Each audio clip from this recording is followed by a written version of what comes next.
మాట్లాడితే 3 పెళ్లిళ్ళు చేసుకున్నాం అంటే మీరు చేసుకుంటారా? ఎవడు కదన్నాడు. నేను 3సారి చేసుకున్నా, విడాకులు చేసుకున్నా. అమ్మాయిలు వెంట పెట్టాలంటే ఊరుకుంటారంట. వెళ్ళి ముద్దను పెట్టాలి, కడుపుని చేసేయాలి అంతే.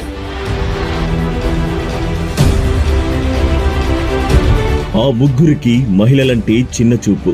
పవన్, బాలయ్య, లోకేష్ కు ఆడవాళ్లంటే ఆట వస్తువు. కానీ ఇప్పుడు ఆ ముగ్గురికి మూడినట్లే, వారి సీట్లు చిరిగినట్లే. ఎందుకంటే నారీ శక్తి దెబ్బ ఏంటో రుచి చూడబోతున్నారు. పిఠాపురంలో పవన్ కళ్యాణ్ మీద వైసీపీ తరపున వంగా గీత గెలవబోతున్నారు. హిందూపురంలో బాలకృష్ణ మీద బరిలో ఉన్న టిఎన్ దీపికకు ప్రజలు బ్రహ్మరథం పడుతున్నారు. లోకేష్ మీద మంగళగిరిలో మురుగుడు లావణ్యను విజయం వరించబోతోంది. దుష్ట శక్తుల భరతం పట్టేందుకు ఈసారి నారీ శక్తి విశ్వరూపం చూపించారు.